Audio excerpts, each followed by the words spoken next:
This is Sarah and her daughter Elizabeth from Somerset in England. In 2013, Elizabeth, her younger sister, and her toddler brother Jonas were taken into foster care. Tragically, shortly after that, Jonas died. We're not here today to talk about that great travesty, but it's covered elsewhere. It's on a special Facebook page called Justice for Jonas, Jonas. What we're going to be talking about today is the experience that Sarah had in each time she had access or had visitation rights with her two daughters under what was called supervised contact.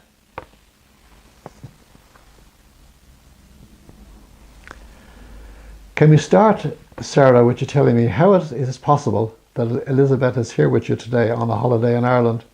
Because I understand she's not quite 17 yet. So how come you now have access to her and such freedom today?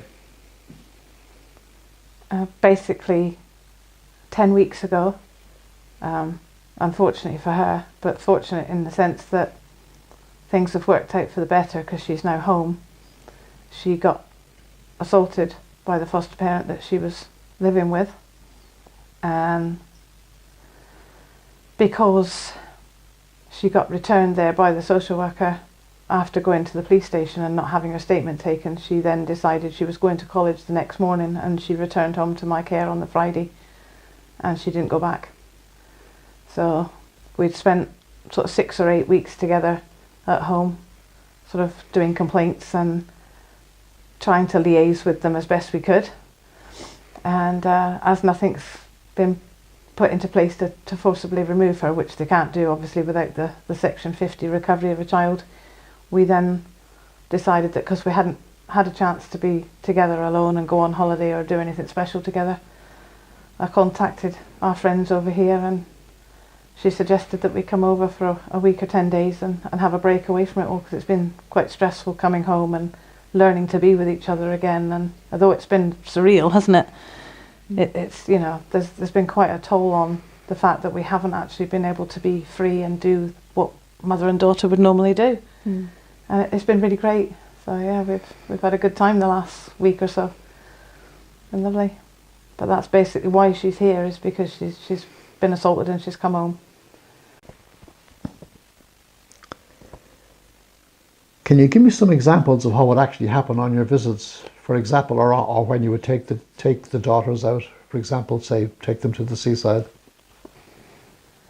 Initially, when the children were first taken, contacts were fairly regular with all 3 children. Depending on how many children are there and how many adults are at that contact.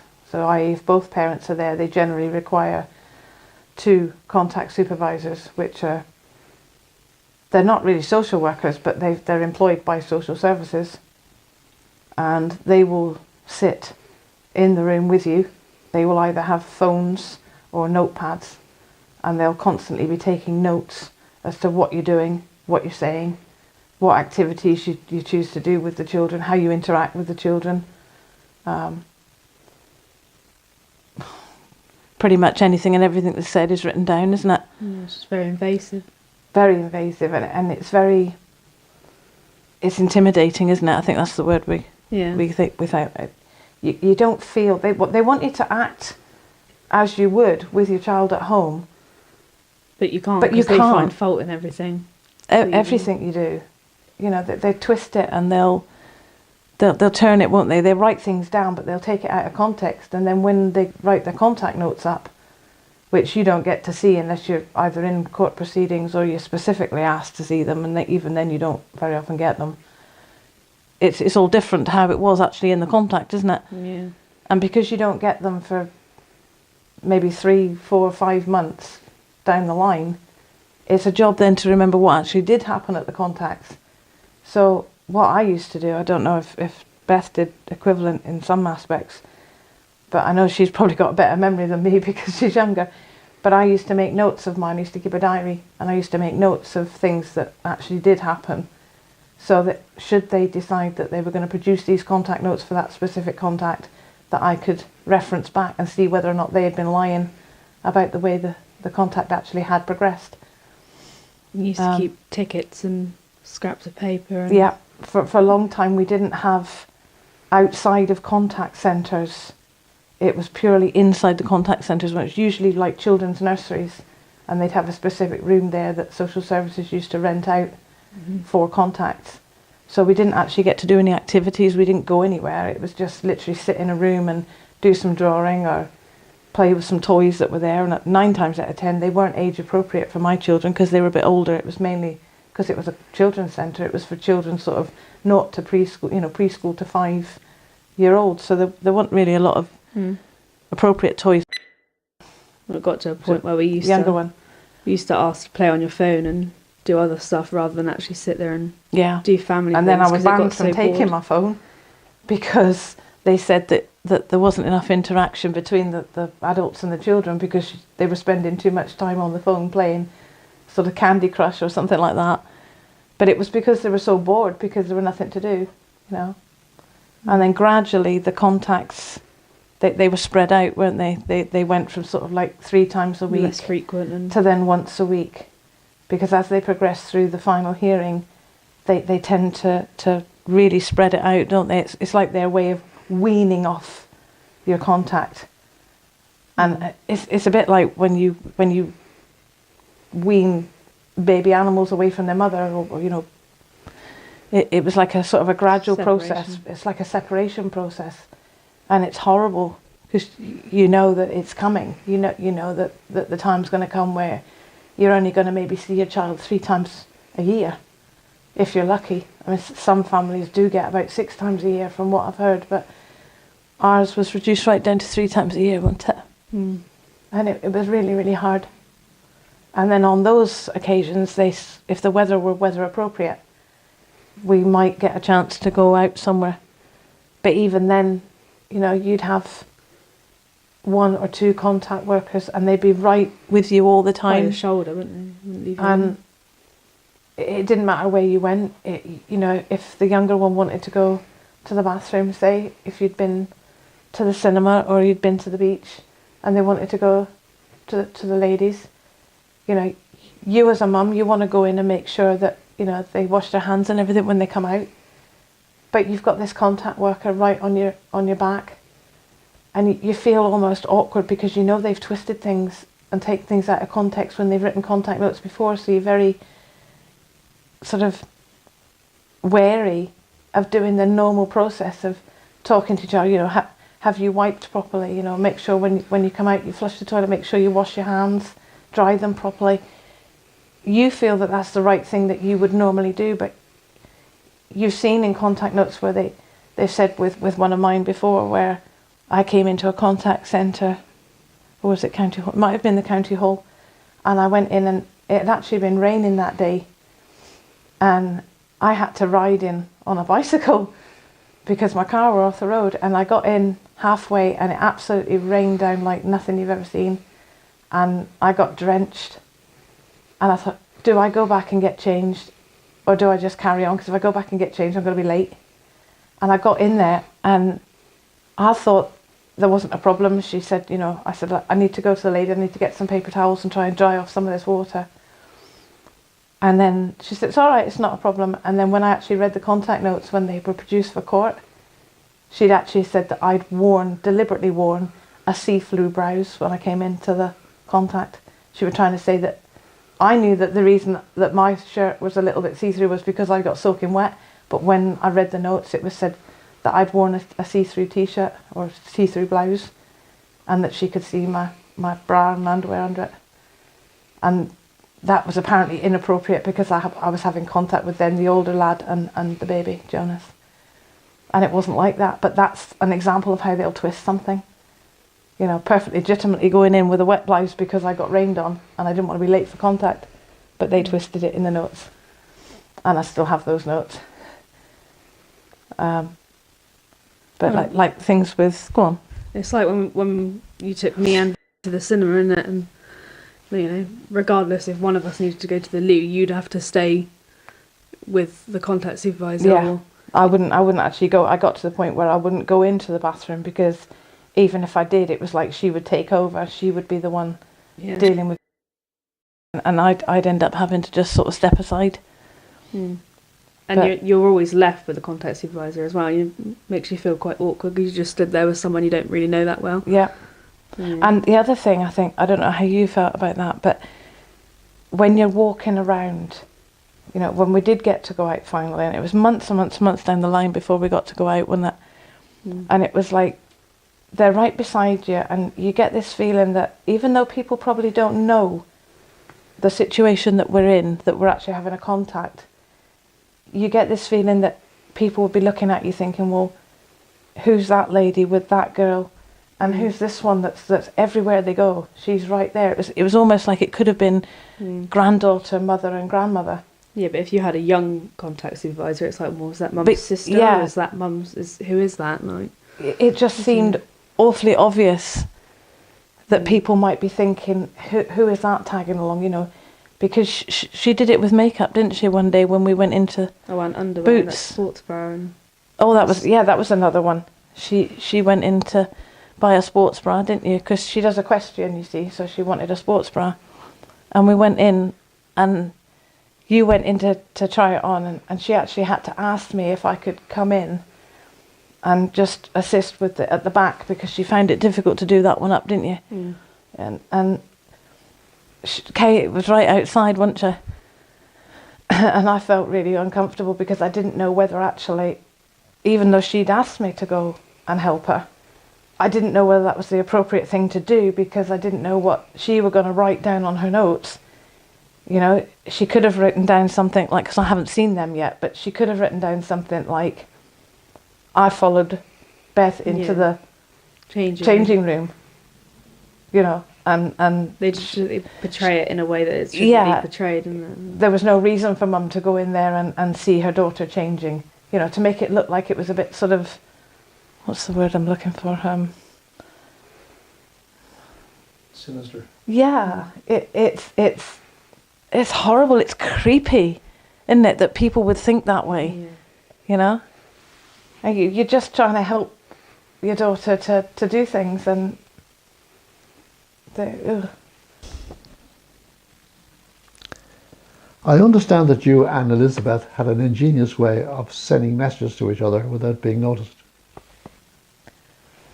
Yeah, I mean, it was difficult, wasn't it, to try and talk about anything openly in contacts, because you knew of the way they were going to possibly twist things around. So a couple of times she would write like little notes or letters, and she'd have them maybe in a card, like if it was a birthday or something, she'd put them in there, and then they would start to check either her bag or my bag, either hers on arrival or mine on leaving. And it'd be like, well, what are you doing that for? Or, well, we don't know what Beth might have put in there. It's like, well, she's given me a card. Well, we need to see it, please. And I'd have to take it out, and there would be a note or something. And you got to the point where you wrote them on the card, didn't you? So that they couldn't actually take them away, because they would actually take them away. They wouldn't let me read them. They would actually take them away and say, oh, we've got to run this past managers and that.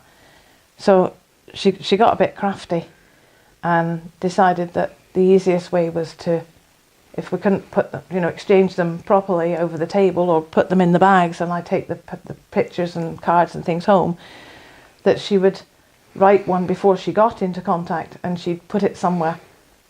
And it started off, we did it in the kitchen. You'd put one under the teapot, didn't you? Yeah. Do you remember you put one under the teapot for me? And she sort of come over and nudged me, and she pointed at the teapot, because the contact worker was right outside the door. And I'd have to take it and sort of very carefully put it somewhere where I thought she wouldn't find it, because they check you.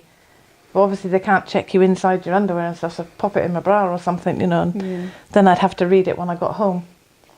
And then we thought that we're getting a bit too close, didn't we? So she popped one under the bin in the ladies, because she thought there's no way she would follow her to the ladies, and she certainly wouldn't follow me in there. She might follow the younger one, but she wouldn't follow me. And we did that a couple of times, didn't we? And then I don't know how or why she did it, but she went to the toilet after you on one of them, didn't she? Yeah. And she came back in, and she'd found it. And she kicked off big time. Started saying that contact was ended, because she'd had this note that she'd said that Elizabeth had tried to pass to me. Yeah, And I said, well, I didn't know there were anything in there. she'd not said anything to me, so I asked this lady if I could see it.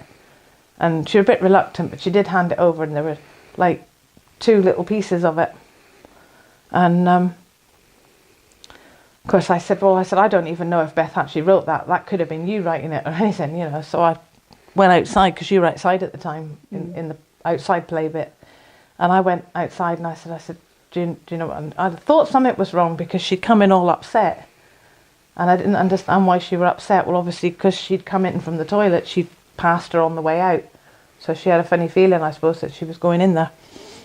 So I took this note out to her outside, and I said, is this yours? Did you write this? And she went, yeah. She said, she's found it though, hasn't she? And I went, yeah. But I said, don't worry about it. I said, don't worry about it. The top piece, there wasn't nothing really on it, was there? And you were reading the bottom bit, and I can't remember what was on it now, but it was something you didn't want her to see, wasn't it? Yeah. And she said, give it to me. And I gave it to her. I thought she was just going to reread it to see if it was all right for her to have it back, because she threatened to take it into the offices and get my contact stopped.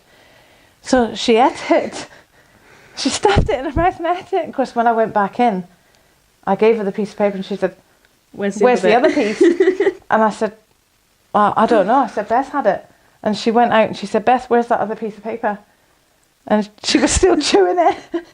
And it was quite funny, because you did actually chew it up, and I don't know if you swallowed it or just chewed it up, so it wasn't even visible. Probably swallowed it. But yeah, she didn't like that too well, because she's got no evidence. Because she had no evidence to take back to County Hall. But that's the sort of things that we had to do just to have communication, wasn't it? So. How has the supervised contact affected your life now that you have complete access to your daughter? Are you in any way affected by what happened in the past in your relationship? Has it affected the mother-daughter relationship with Elizabeth? The relationship's all right, isn't it? Yeah. We've got that back on track. I don't think we really lost it. It was just the fact that we couldn't express how we were, because we knew we were being watched all the time. But it felt, to start with, it just didn't feel real, did it? Yeah. The first weekend when we went and saw a couple of friends of ours, it was like we were constantly looking over our shoulder. It was like we couldn't believe. We still weren't sure if we were even allowed to do. Well, no, it was only your independent social worker that said, no, carry on, and until they say any different, just carry on as normal, wasn't it? Yeah. And we went to see a couple of friends on the Saturday and the Sunday, and then I don't know if it was the following week when it was the Royal Bath and West show over in our, because obviously here in Ireland you have your own shows, but over there we have a specific big show called the Royal Bath and West, and it just so happened it was on the week following the weekend that you came home, wasn't it? You came home on the Friday, and then the Bath and West show was the following week. My friend was selling some tickets, wasn't she? Yeah, she spotted a friend of hers had a couple of tickets for sale, and she said, Mum, do you think we could go? And I said, I don't see why not. So we arranged to meet her and get these tickets from her, didn't we? Yeah. And we went up to the show, and it was like we're just walking around and we're constantly looking over our shoulders, weren't we? It's like, it's so surreal that we're together and we're doing stuff that we should have been able to do 2 years ago.